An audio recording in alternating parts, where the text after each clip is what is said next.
Dear fellow fighters, think about this for a moment. The piece on Michel's report was published on Bloomberg.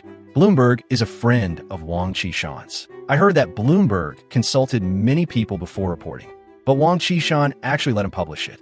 Just think about what the meaning behind this is. Think about why Wang Qishan allowed it to be published, brothers and sisters. There is a deeper underlying meaning here. When Michel and Elliot Broidy went to Shenzhen, they just flashed their passports, and over a dozen cars were allowed to whiz by. Michel came back and boasted about it everywhere. Wow, I'm wonderful. I don't even need a passport check when I go to China. How much money did he get? $80 to $90 million for a celebrity.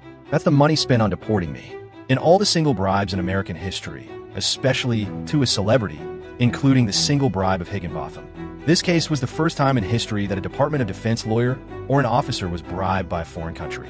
Second, the bribe to Michel was the largest single bribe. Third, the largest and most direct foreign bribe that went directly to the White House. You know, President Trump promised him to meet him at the White House. Come on, I'll see you. When they arrived at the White House, Ambassador Tsui Tiankai, rumored to be itching to swap his suit for a military uniform, accompanied by a group of military attaches, the Secretary of the Political and Legal Affairs Commission, and everyone from the Ministry of Security, arrived at the White House and was immediately barred from entering the gate. What kind of movie would this be if we were to film it? This was just one of the scenes. Michel went directly from Thailand to Hong Kong, played erotic games in Hong Kong, and then crossed the border directly to China.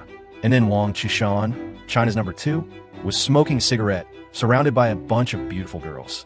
I heard that after the meeting, there was a high-end orgy with the most expensive drugs. They were all on drugs. These bastards. Think about what that scene would be like.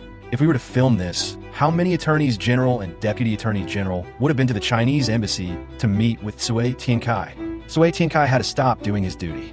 Imagine Tsui Tiankai, an ambassador to the United States, dared to meet with a U.S. Department of Justice lawyer.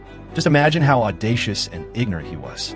Then think about how Wu Zheng, Bruno, and Yang Lan, calling themselves Xi Jinping's very own head doctors, tried to recruit Bannon. And then Xi Jinping's first words when he met Trump were, "Do me a favor.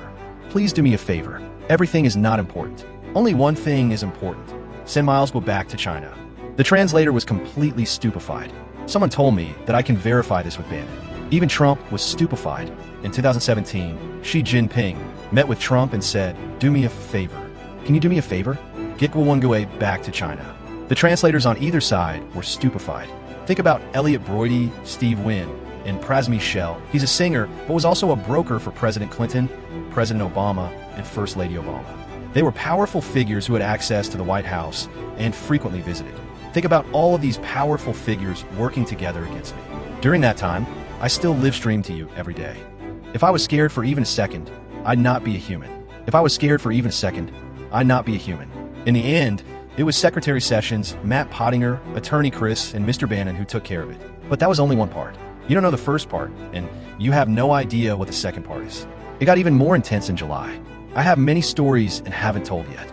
Everyone must remember this, whether in Europe or the United States. The most terrifying things are American traitors and CCP spies.